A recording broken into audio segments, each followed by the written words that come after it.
What's going on, everybody? Welcome back to the podcast. Welcome in to another episode of the Triple Play Fantasy Baseball Show, a proud member of Underdog and the Underdog Fantasy family. Before we get started, if you go over to Underdog Fantasy and you use code TRIPLE, you'll get a deposit match up to $100 if you use that code. That goes for any of the sports over at Underdog. And if you're a first-time depositor, that code will work for you. Again, $50, they'll give you 50, 75, they'll give you 75, hundo, they give you a hundo. Check it out on Underdog Fantasy. Now, as you guys can see, if you're on YouTube, there is no doc tonight. If you're on the podcast version, you're finding that out now. And for good reason. I am actually happy Doc is not here. He does not have to be disheartened to hear that one of our cast members, one of our crew, did not know who Waluigi is.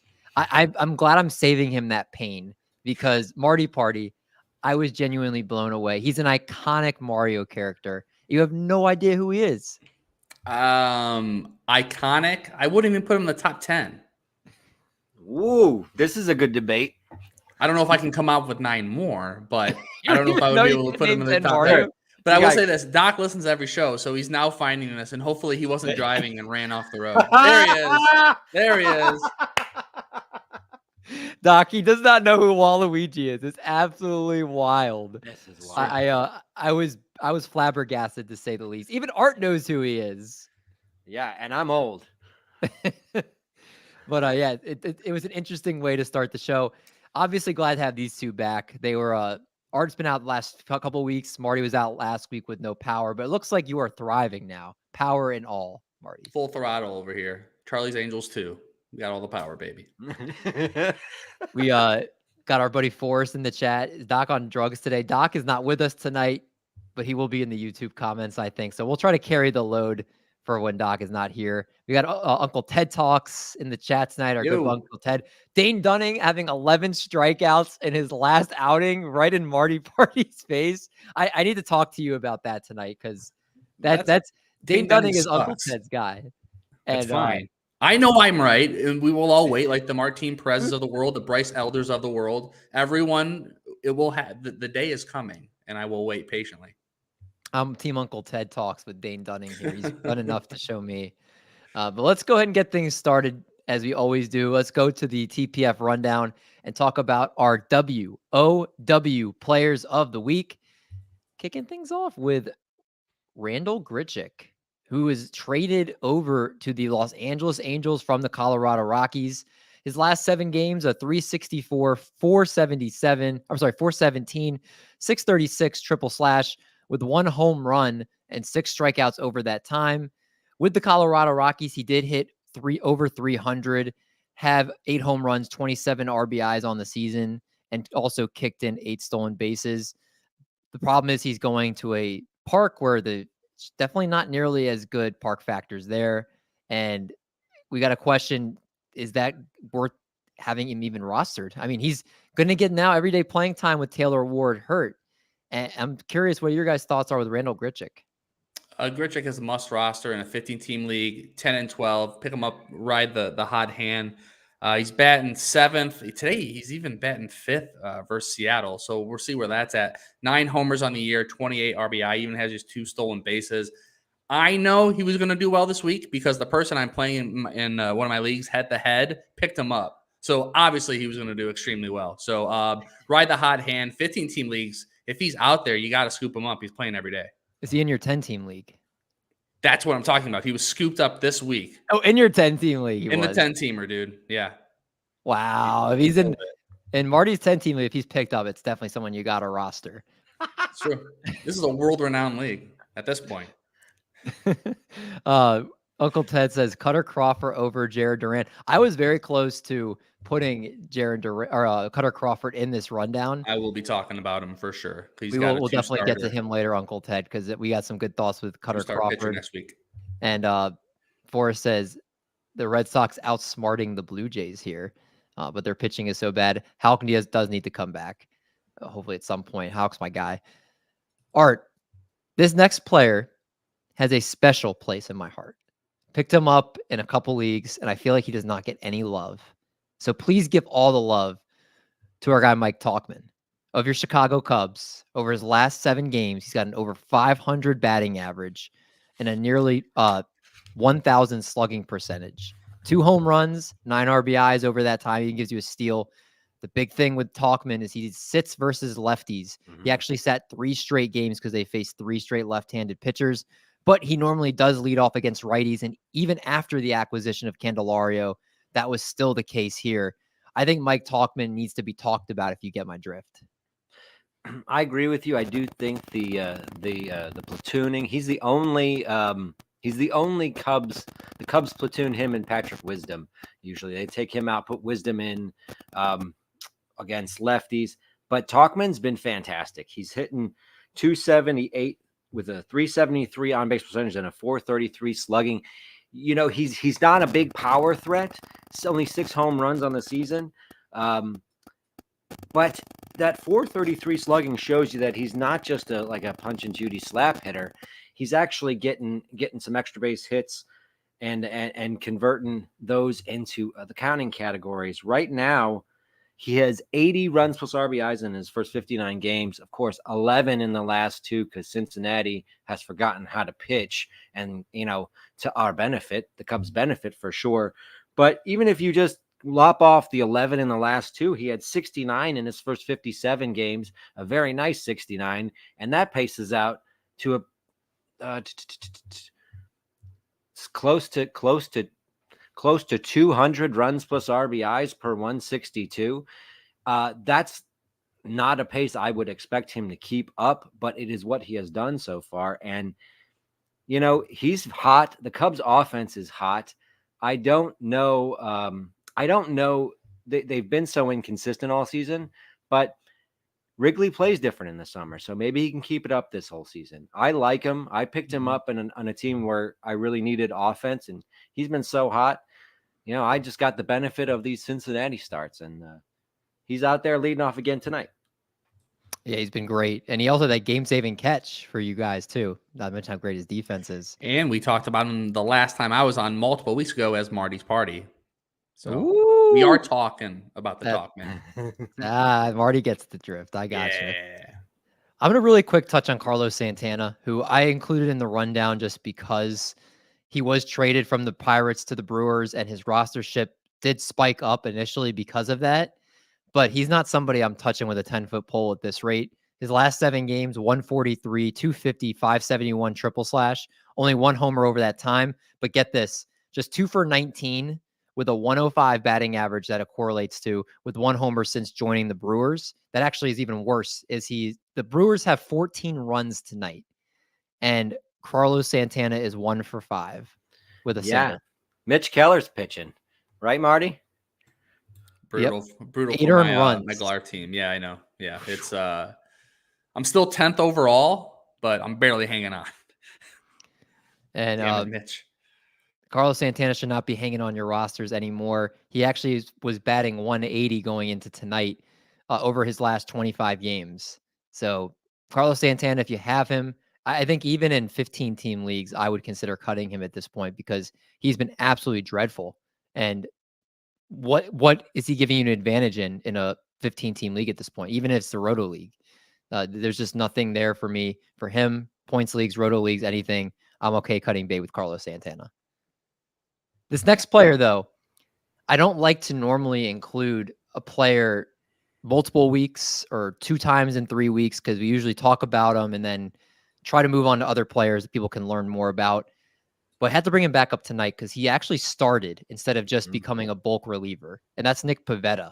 His last outing against I believe he played the Blue Jays, 7 1/3 innings, 5 hits, 3 earned runs, and 10 strikeouts. Did not pick up the win, but he allowed just 7 runs, 6 earned over his last 28.1 innings pitched in 6 appearances in July. Marty Party, I feel like he is the talk of the town right now in fantasy baseball in terms of the top pickups. And we've seen Nick Pivetta flash multiple times. Is it the time now that we pick him up and actually trust that he's a changed Nick Pivetta? Or is he going to turn into the old Nick Pivetta? This is Art's guy, but I will say he was in my MySpace top 8. That's all I'm saying. Oh, that's why I went to you That's first. all I'm saying. Yeah. Art, take it away. No, I think Pavetta's, I don't think that there's been a pitch mix change. You look at what he was doing last year. Most of his breaking pitch outs were on a knuckle curve. This season, and especially since he started really doing well, he started to incorporate a sweeper into his arsenal. He first threw the sweeper in early June, and he's used it a lot during the last 6 weeks when he's been so hot. So that is the type of change that you want to look at that would say, okay, there's a new pitch. He's mixing up his arsenal. He's not throwing that knuckle curve anymore. His fastball has been very effective. He is riding hot. This could be the best run of his career. I get, you never know. I don't know if he's completely changed, but I do know that he's really hot right now. But be wary of him. I do think that there could be some regression. His BABIP has been amazing. His batting average against was 0.59 in June, 144 in July. And the fastball is, like I said, the fastball has just been performing fantastic. I don't, clearly he can't keep up this statistical pace, but with his new retooled arsenal, he's really taken the league up by fire. Who knows? I think the long ball could be something that gets him. Some days he does give up a few home runs, but besides that, there's hardly anything to criticize in what he's been doing lately. The Red Sox in general, I mean, obviously he's been great. Tristan Casas, who both Forrest and Uncle Ted Talks brought up in the chat. I really he wasn't in the rundown was we talked about him last week. And I mean, he's legit. He's come into his own. He was the top prospect in baseball just a couple of years ago. And if you take out his horrible April, he's been a near 300 hitter and really just looks like a fixture for that Red Sox lineup going forward. And he'll be interested to see where he is at ADP next year. But Doc has a question for you, Art. Would you let Nick Pivetta babysit your kids? I don't. This sounds like Doc has some story that he's heard about Pivetta that I haven't heard. So I'm not sure. I'm going to say no, because I think that's the safe answer. I think he's saying it because of the picture I chose for him, which is in honor of Doc. He likes the weird pictures where he's licking his lips. No, I don't think so. Marty, let's get back on track and talk about Hyun-Jin Ryu, who?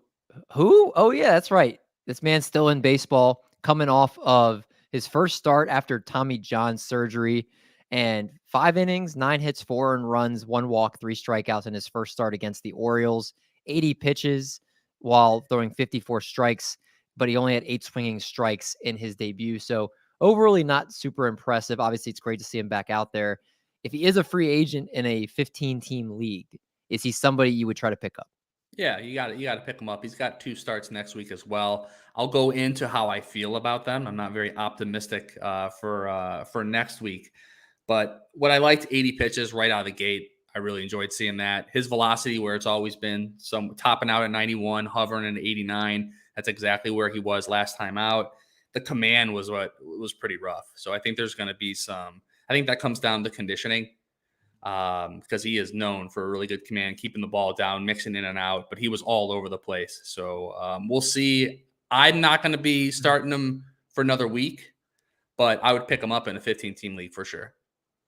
Yeah, definitely someone intriguing to look at. And with those 2 starts, definitely makes him more attractive. Last thing, 10 of those 10 balls were hit hard too, like over 95 miles an hour. So like, he's usually great at limiting hard contact, and so far he hasn't. But yeah, it's first 5 innings off TJ. What do you want from him? And it's against a tough lineup. The Orioles are a really good hitting lineup. They're on fire.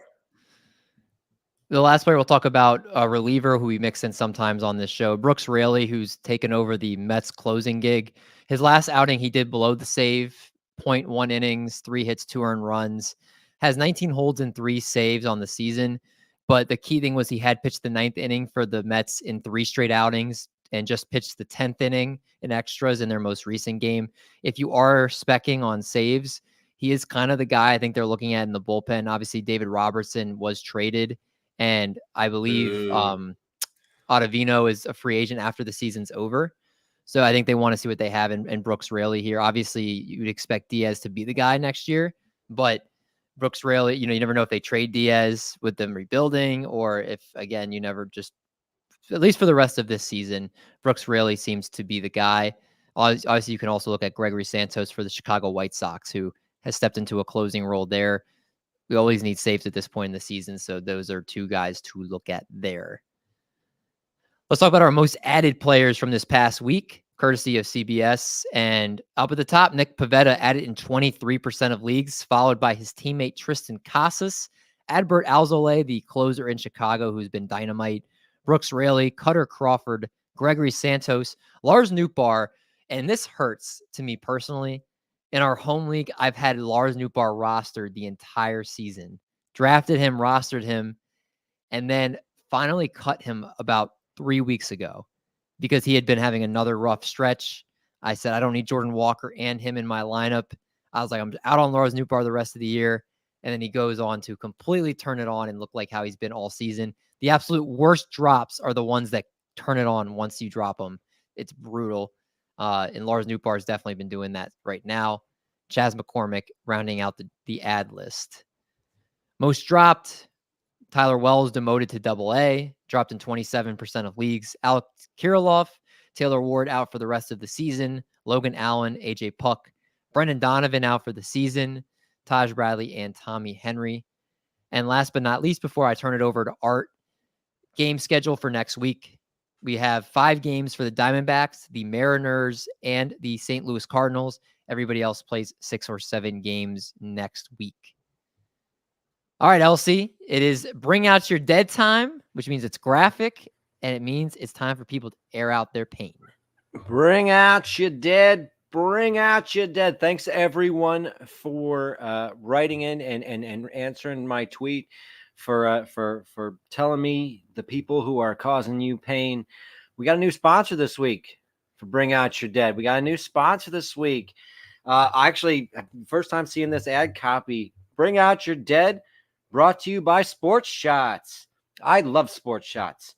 People are always asking me, what do you take for an energy boost in the middle of your workouts or when you're playing sports? To me, there's only one answer: Sports Shots.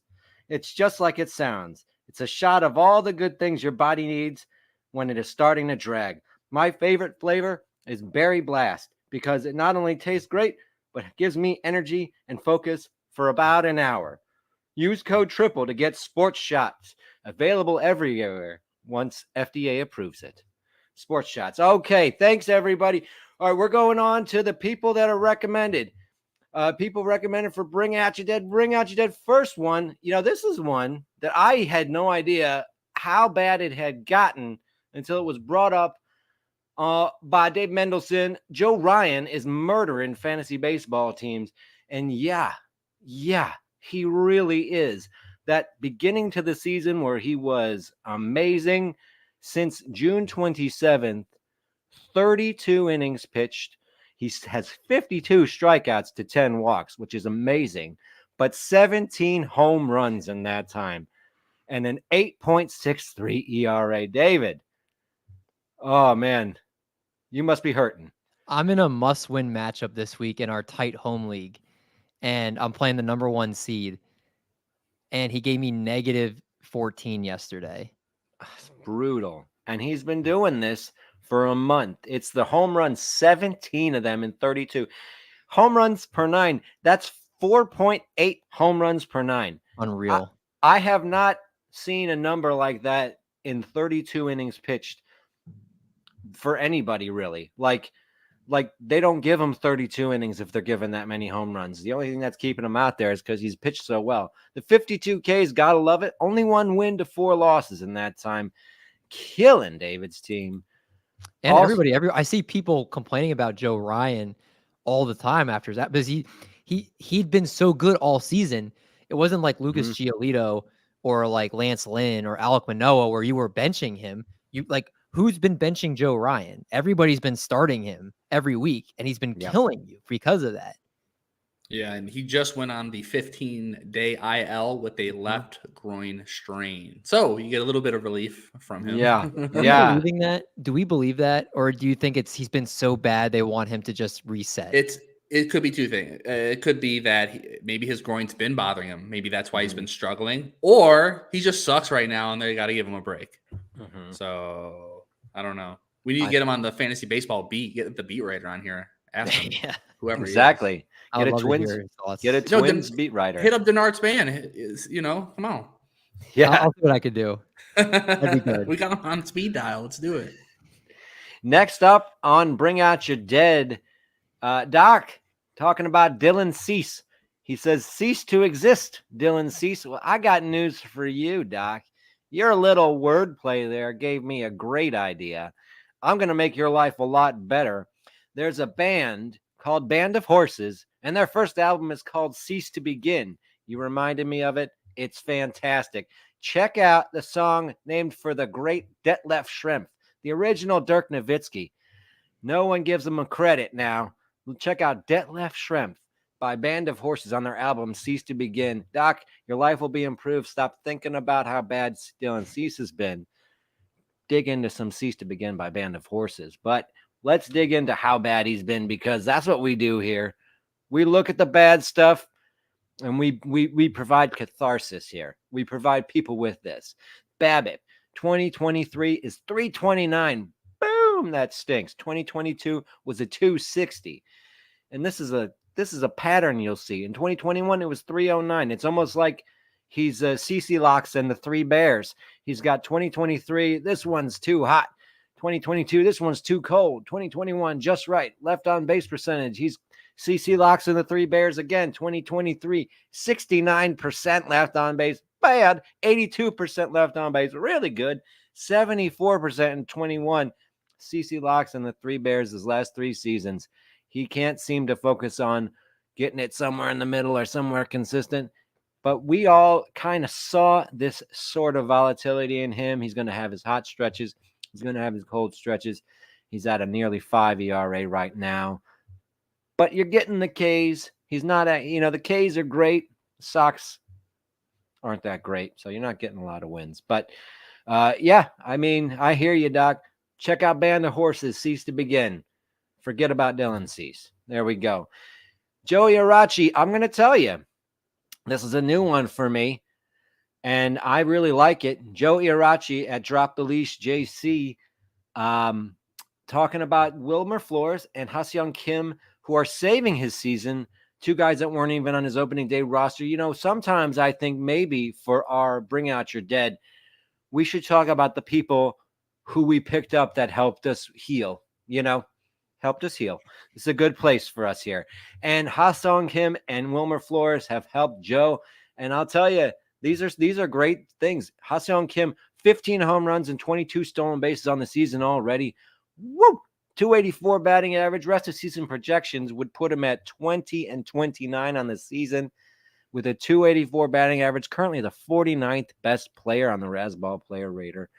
What a great pickup he's been for Joe and everyone who has him. Wilmer Flores, someone who's been on the waiver wire in every league that you're in.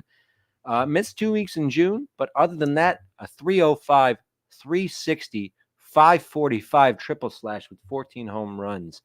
I can tell you that's a great pickup for you, Joe. And I'm glad you found a couple of producers to help you when your early guys flamed out. That's what we're here. We're healing. We took away the bad. Let's introduce some good. Maybe next week I'll ask if there's anyone else who's got some great pickups that have helped add some soothing balm to their hurt from Alec Manoah or something. That's who I got this week. We're dragging them out to the pits. I'll see you guys next week. All right. Thanks as always, Art, for that. And it is definitely hurting now. People are chasing playoff berths or trying to rise up in their roto ranks, and these guys have just been dragging you down. So hopefully not as many next week. Now, normally this is where we start talking about Marty's 2-start pitchers, and Doc is not here to bask in the enjoyment of that. So I will try to take Doc's place and give my critique in Marty's 2-start pitchers. So go ahead and take it away, Marty.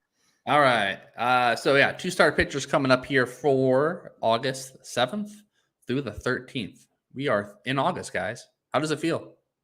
Went Wild. by pretty quickly. All right, starting with the no doubt 2-star pitchers. We got 3 of them for next week. Garrett Cole at the White Sox, at Miami. Spencer Strider at Pittsburgh, at the Mets. And Fromber, no-hit Valdez at Baltimore versus the Angels. Can I say one thing real quick? Spencer Strider. Yes, you may. He is the best pitcher in baseball, correct? Name me a pitcher better than him.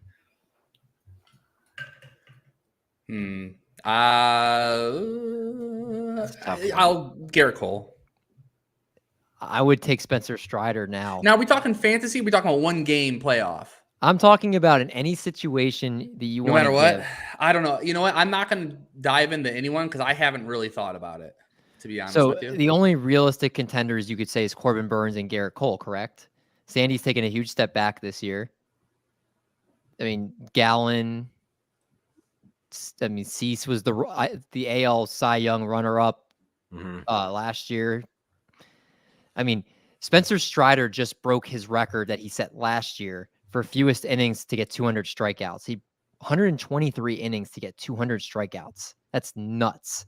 And he still pitched in a year where there's been no pitcher that like has been great. He's pitched to like a mid-3s ERA and leads baseball in strikeouts by a wide margin. Like, to me, even in a year where most pitching's been bad, he's still been incredible.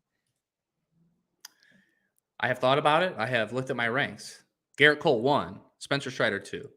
But for next year, that could probably change. Other people in that discussion for me, Burns, like we talked about, Fromber, Valdez, Gausman. I know Gausman had a tough outing this time out. Gallen's in there, and then Shane, but we'll see what happens with forearm tightness. Woo! Yeah. McClanahan, don't like to hear that. When I look at Strider, his strikeouts are insane. Did you guys hear what Lorenzo Cain said about him? Mm-hmm. Lorenzo Cain was on a podcast, and he said, I've never seen anybody like Spencer Strider. He said, in all my years of hitting, he said, I legit didn't know what to do. He said, there's not many people. He said the way he throws his fastball, and he said it just at your knees. He said you just can't hit him. He said he's like, that dude's different. He's like, just the way in the body. He's like, I've never hit against somebody like him. So like, which is saying something. I mean, when we think of Lorenzo Cain, we don't think of this, amazing hitter, but he batted .283 over 13 seasons. Yeah. So he's faced a lot of pitchers. He's pretty good. That's what I'm saying. I mean, it backs it up. He set back-to-back years the strikeout record to get it in 200 Ks in less amount of innings. Like, I mean, that's fooling hitters to the utmost degree. So not to mention with Braves, like how good of a team they are too. The wins are there. Like, he's got 12 wins this year. He's 12-3. Yeah. And I think it's like a 3.4 ERA, something like that. Spencer, I will be genuinely shocked if he is not everybody's number one SP going into next year. Some people are going to be worried about his frame, or they'd rather take some bigger pitcher like Cole. I think there's no reason to have injury, but like I would be concerned taking him in like the first round.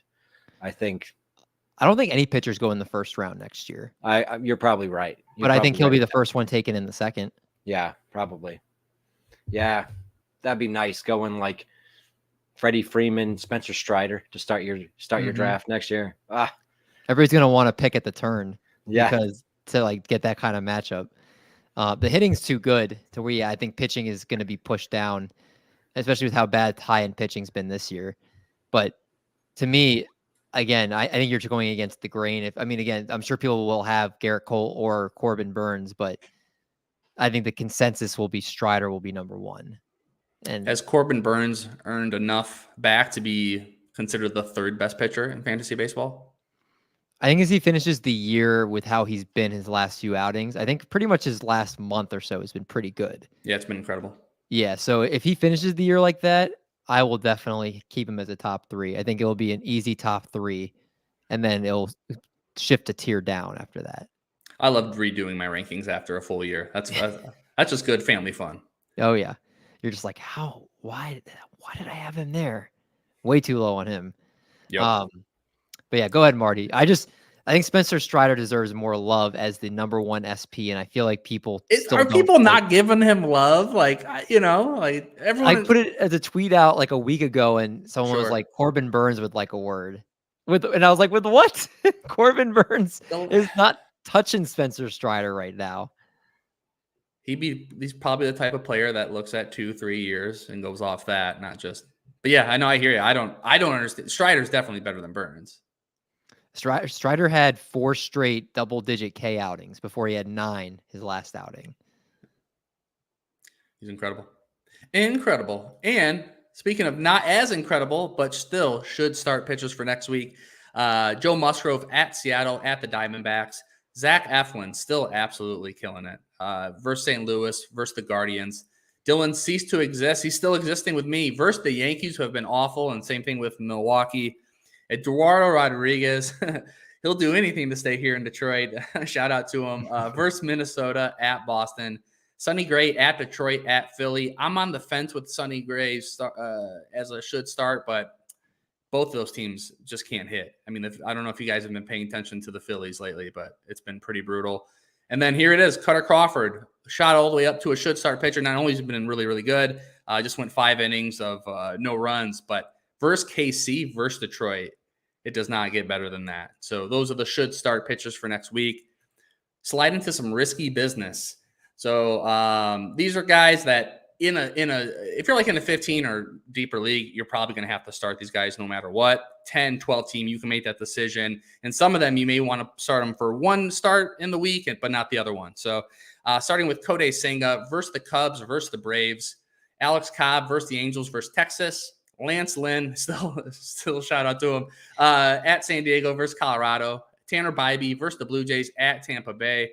Mitch Keller, which that one, after the 8 runs today, he's playing the Braves. The Braves are my least favorite team to play against. Like, if I see that, they're almost automatically a risky business. But Mitch Keller versus the Braves versus Cincinnati. Ranger Suarez versus Washington versus Minnesota. Braxton Garrett at Cincy versus the Yanks. Grayson Rodriguez, who probably would have been a should start pitcher if the schedule was a little bit better for him. But next week, versus the Astros and at Seattle. Seattle's been hitting a lot better lately. And then these last 4 guys are guys that I could see, they would normally be take a seats for me, but I could see in it, like I said, a 15-team or larger league playing Mackenzie Gore at Philly versus Oakland, Gavin Williams versus Toronto at Tampa Bay, Josiah Gray at Philly versus Oakland, and then lastly, Wade Miley. I know, I can't believe I'm doing it, but Colorado's the worst, dead last. And then the White Sox are 19th, right now in WRC plus. So those are the risky businesses. It was, what the hardest one here for me was the Gavin Williams. I had him first as a take a seat, but I'm looking at all of his underlying stats and his walk percentage. That's a little bit high. There's nothing that's standing out to him, but he keeps delivering. So I put him as a risky business. I respect it.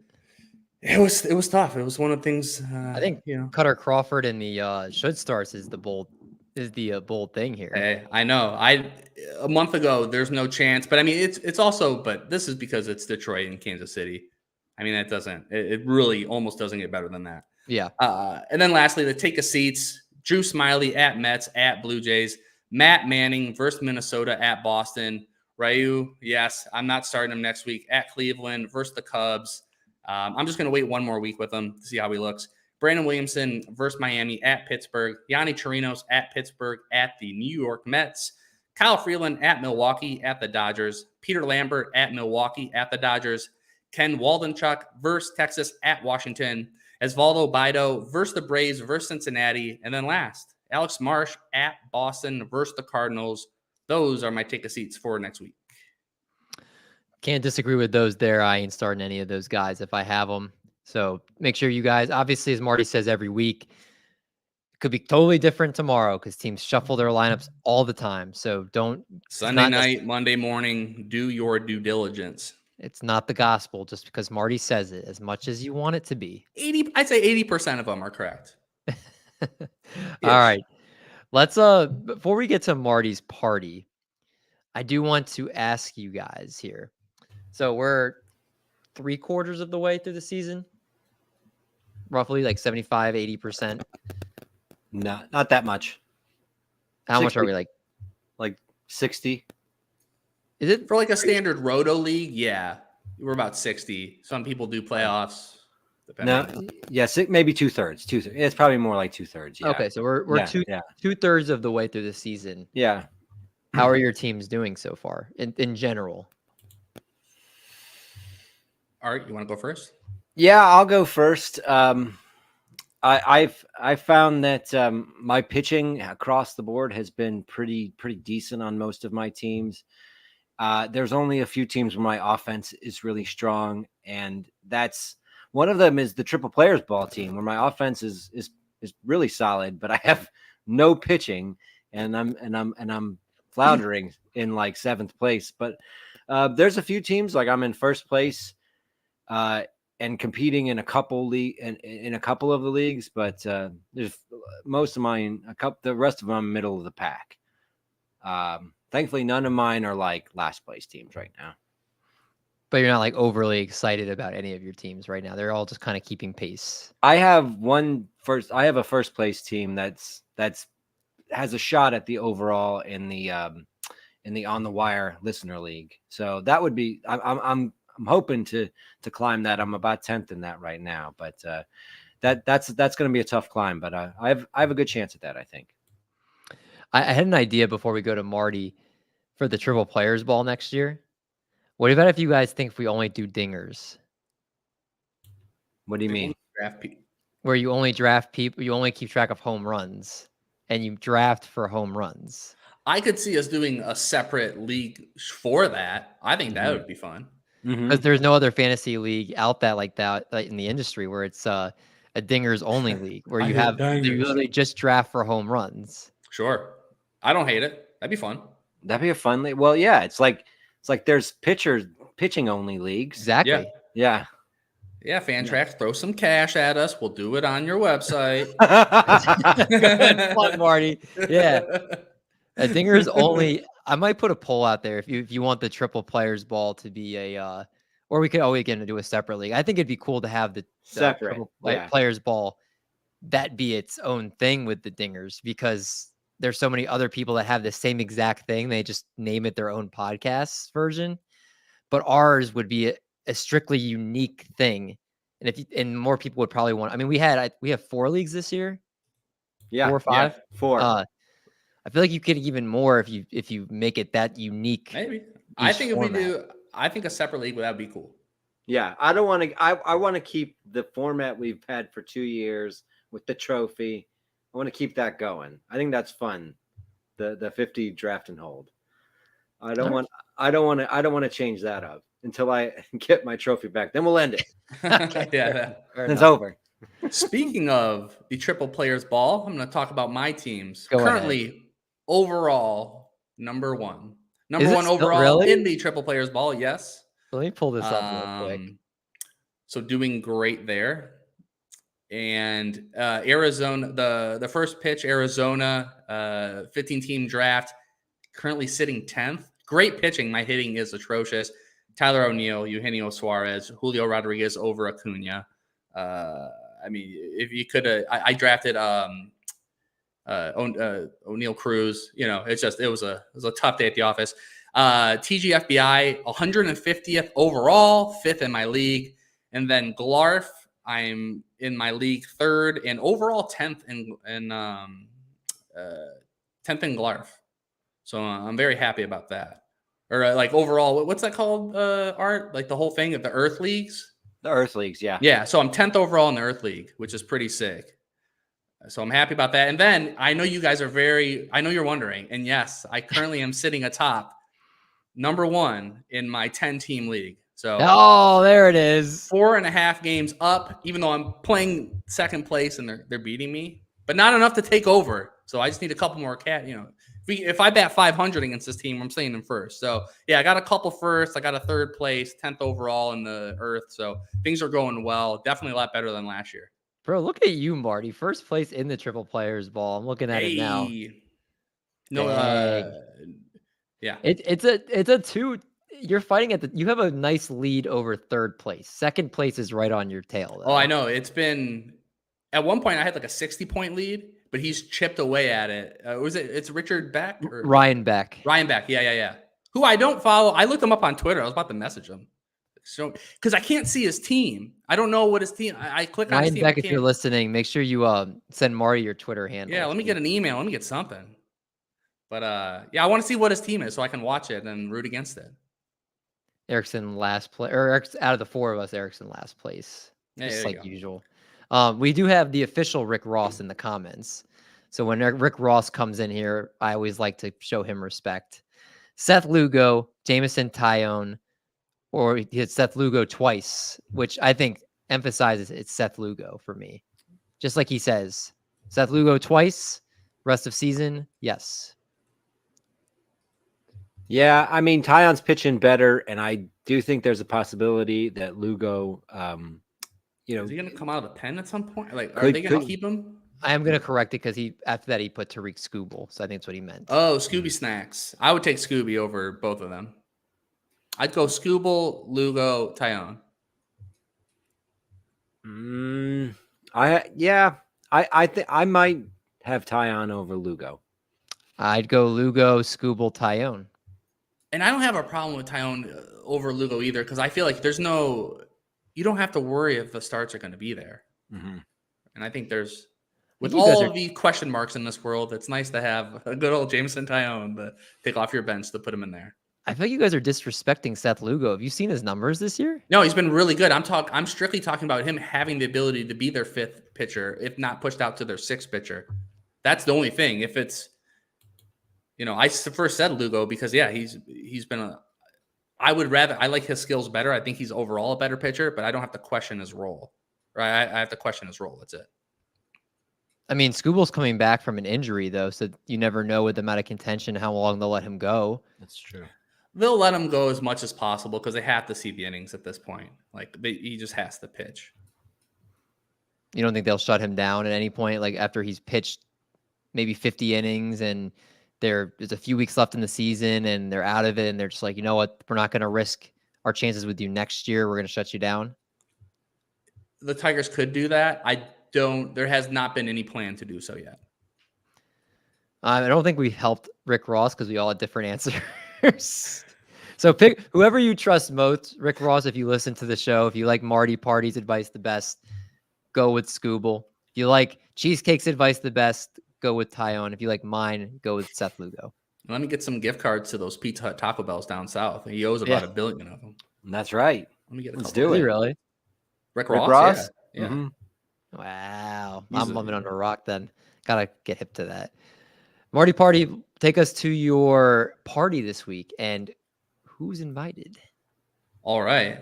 Let me pull up my I got a good old Word doc today, which is kind of funny. I haven't done one of these in a minute. But starting with first off, for my listeners here, this is talking about August 4th, 5th, and 6th. So this Friday, Saturday, and Sunday. These are 3 guys that have been hitting pretty well. Lower owned percentages.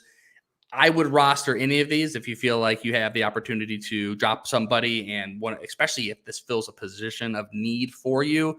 But we always pick one of them just because that's the fun thing to do. But we're going to start off with Matt Wallner versus the Arizona Diamondbacks. Twins outfielder, 3% rostered. I dug deep today. 5 home runs over his past 7 games. His max exit velocity is in the 89th percentile. Now he's striking out. He strikes out a third of the time. Like it's going to be right now it's about 28%. Last year it was 31.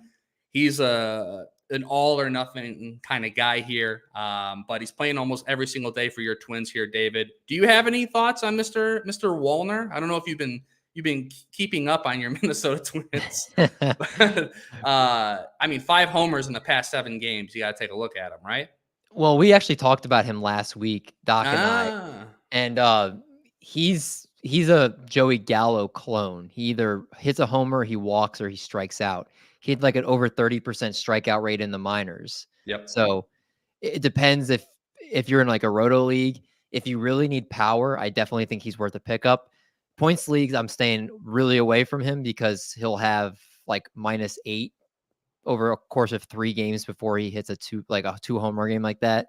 So yes, he has value, but I would say in most formats and most leagues, I'm probably staying away.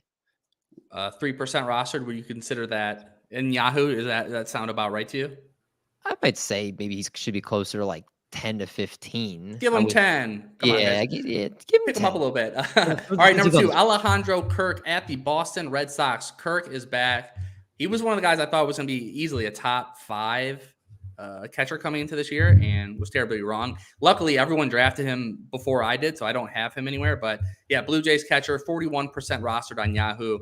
Last 14 days, 5 runs, 3 home runs, 6 RBI with a 545 OBP and an 821 slug. I'm just always a big fan of him. I'm happy to see him turning around a little bit there up north. And then lastly, Michael Massey at the Philadelphia Phillies. KC second baseman, only 2% rostered. Last 14 days, he's 10 of his last 38 with 5 runs, 4 homers, 9 RBI, 2 stolen bases. He's been, 4 home runs and 2 stolen bases at the second base position is absolutely incredible. He is. They traded. Did they DF? They sent him down, Nicky Lopez, or they got rid of him. They traded Lopez. Yeah, so he's gone. So he has no one in front of him. He's going to be starting the rest of the year. So if you're listeners in like extremely deep leagues, scoop him up this weekend. I think you can get him. I think people are still sleeping on him a little bit.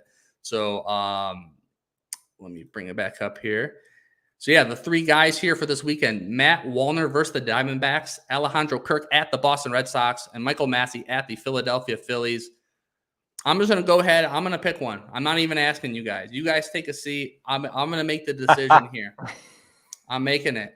And it's going to be Alejandro Kirk. Hey. He had him. We're going to get some pizzas. You know what I mean? We're gonna get some beers, right? We're gonna get some gobstoppers. We're gonna have some fun here. Gobstoppers. He's a bigger guy. I'm a bigger guy. We're gonna have some good. Alejandro Kirk, you're coming over, buddy. But yeah, all 3 of those guys, especially Michael Massey, second base, homers and stolen bases. You're not gonna find that in too many places. So scoop any of those 3 guys up, and hope to see you at my party. All right, Alejandro Kirk gets the invite for this week to Marty's party. We're going to get to our next spot here, which is Art breaking down some potential streamers based on environments for next week. So, Elsie, we missed this analysis, so you can go and take it away.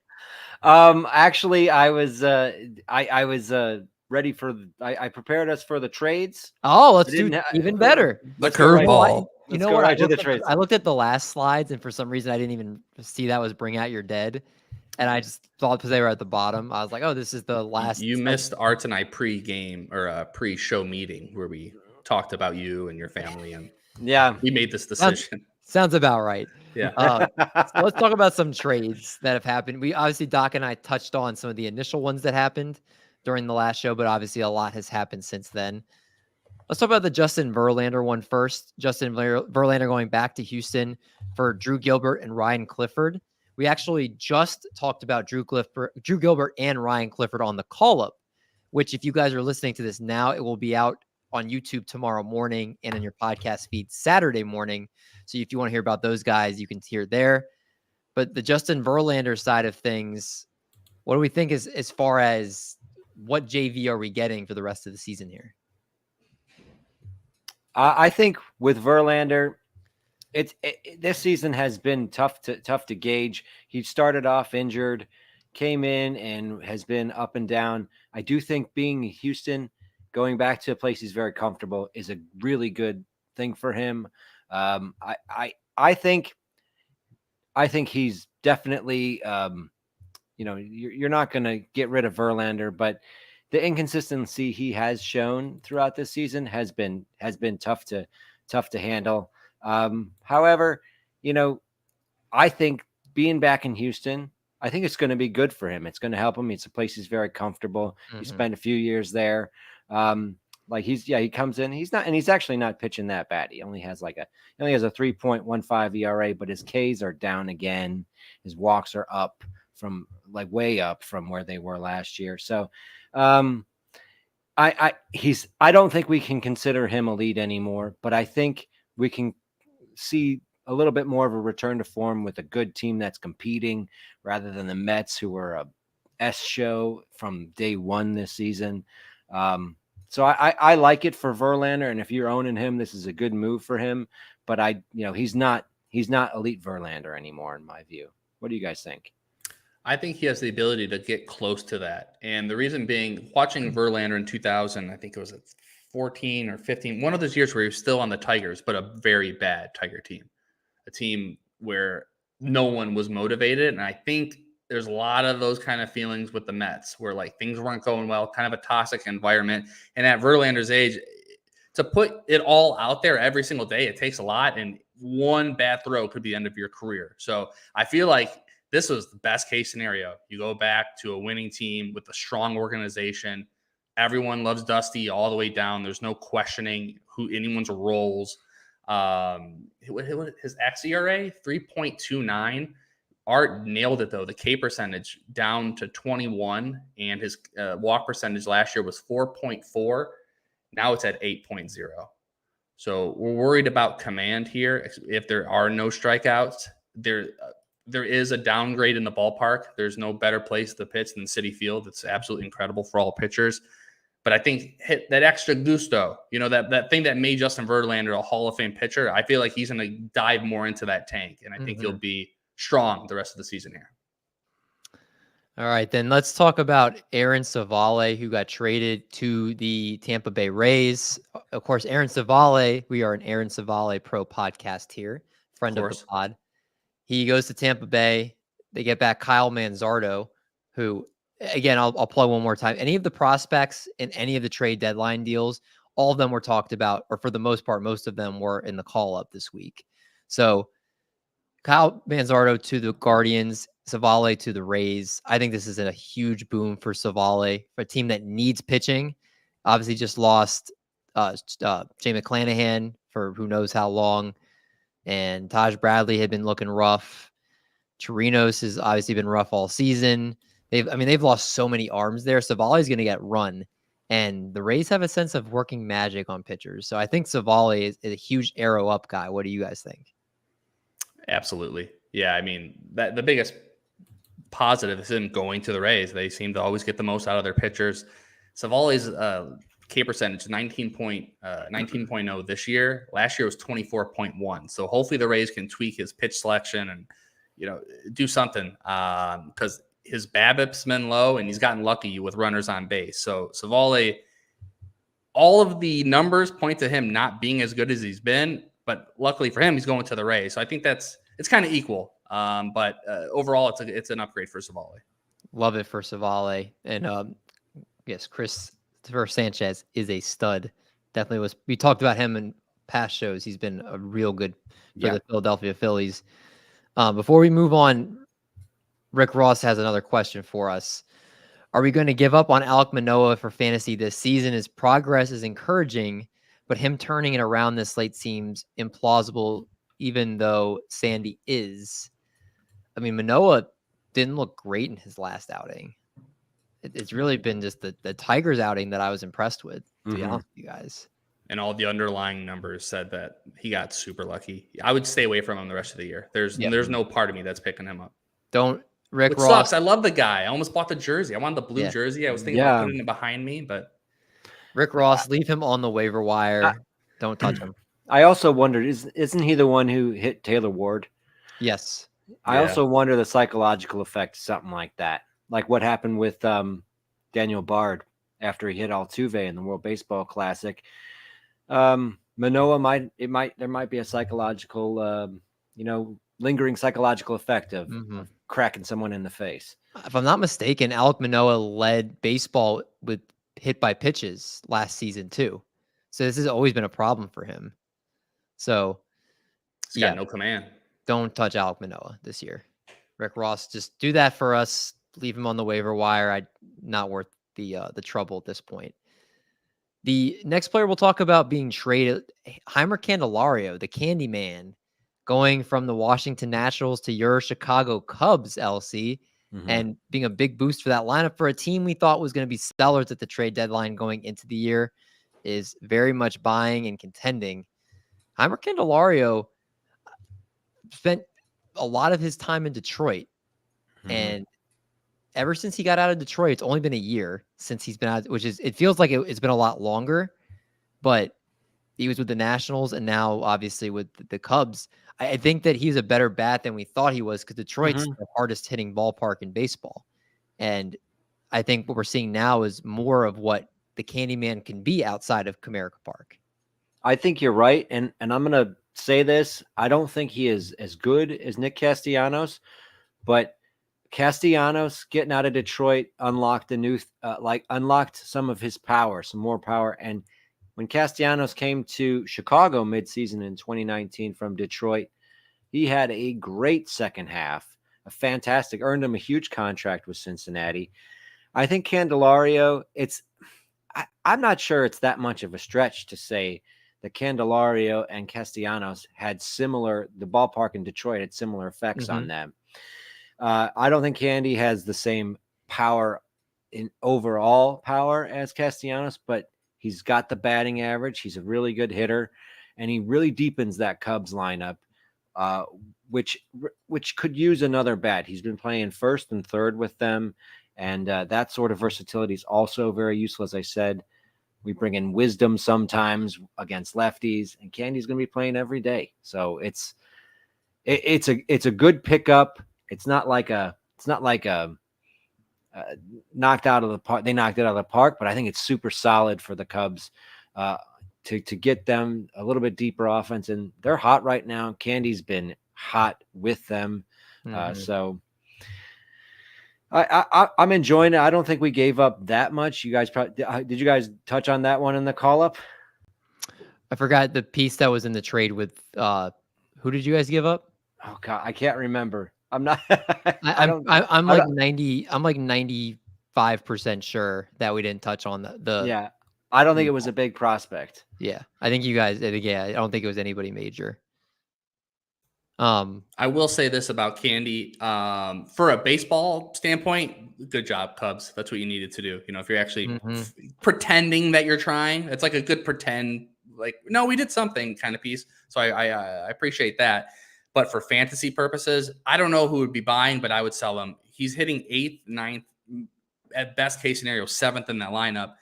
97% of the time with Washington this year, he batted the 2nd spot through the 5th spot. Most of the time, 80% of the time, he was in the 3rd spot. So he maxed out his ability for accounting stats. He maxed out his ability for every single way with Washington. Now he's on the back. It's a better lineup, so that is good.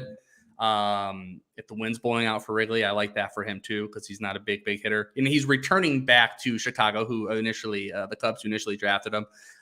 So I see it as his value in fantasy is down, but in real life, that's a good trade for the Cubbies.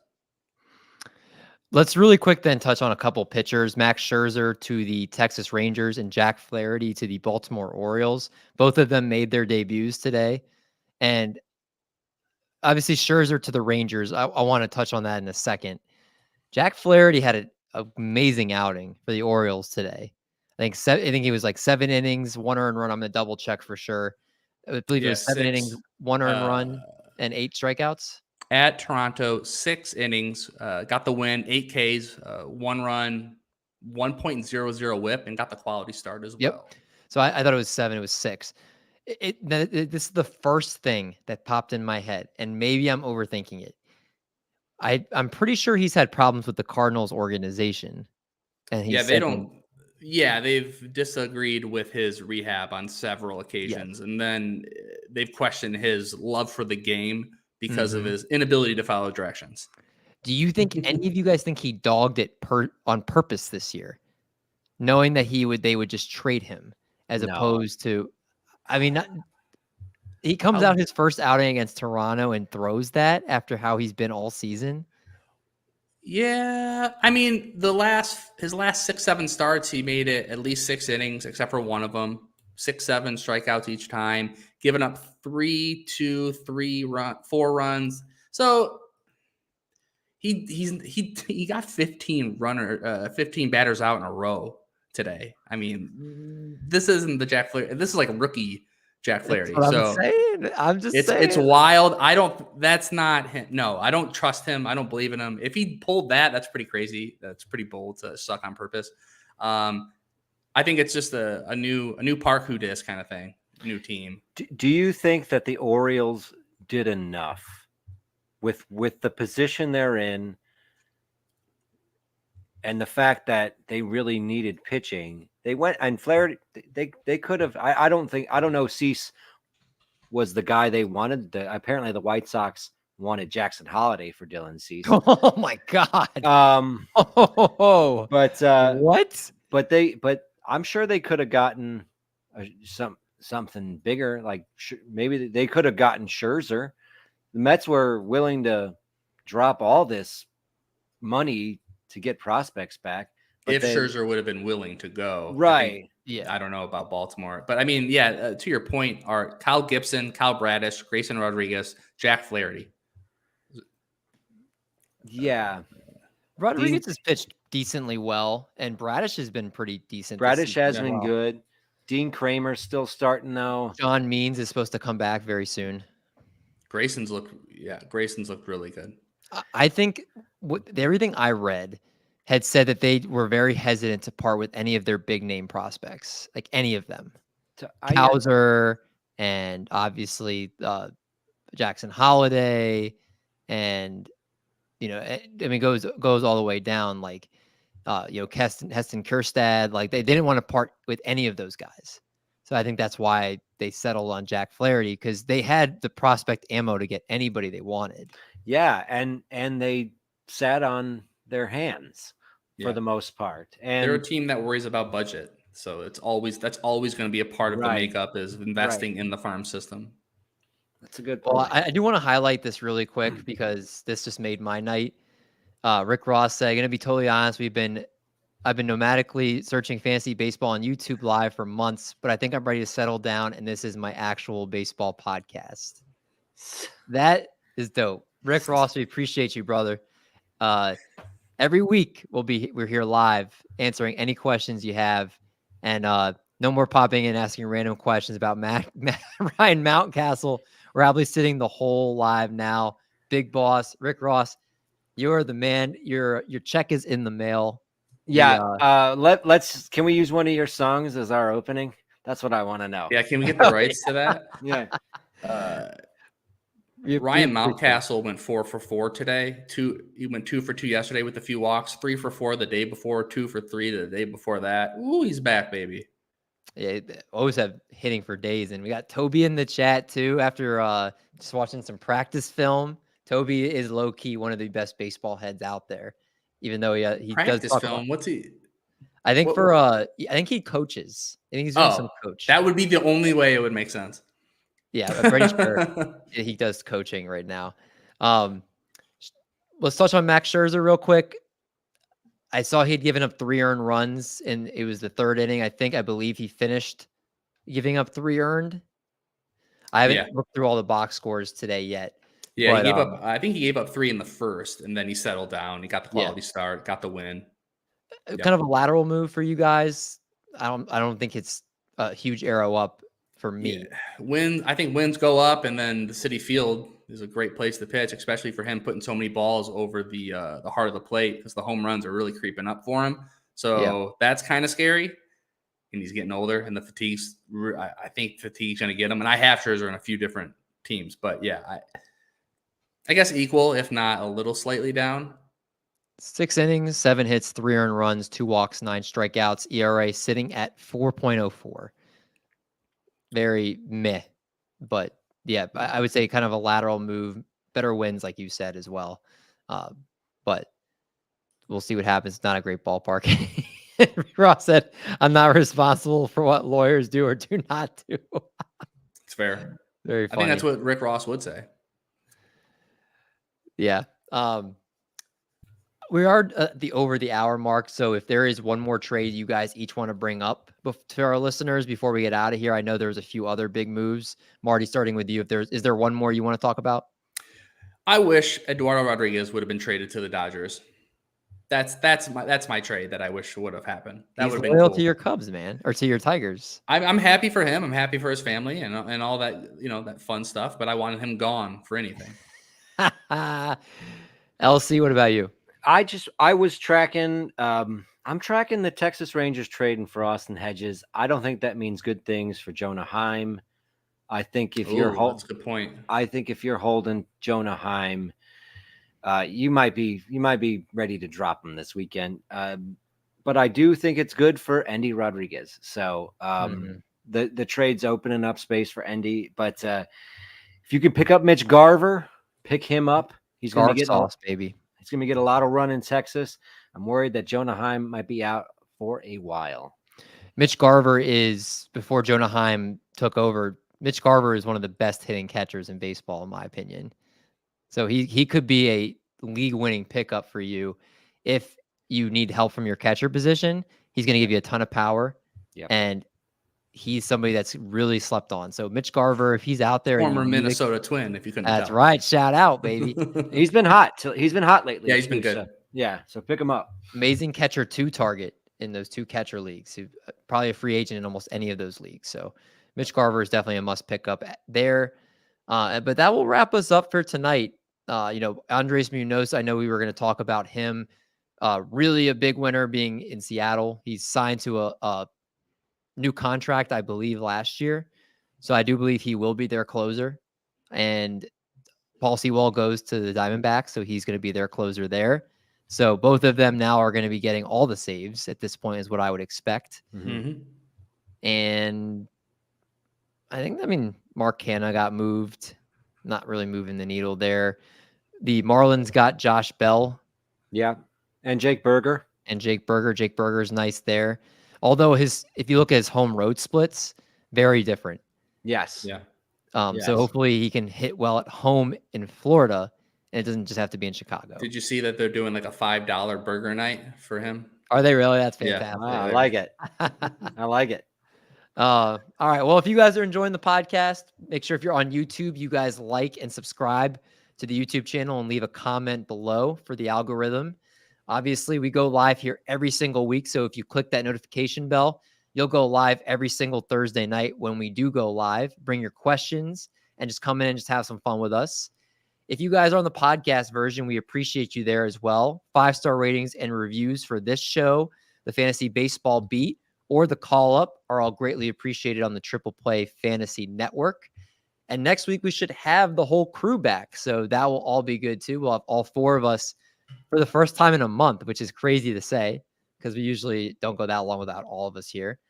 But for Marty Party, for Lil Cheesecake, I'm DMendy. We're going to make like a bread truck and we're going to haul these buns. Talk to you guys next week.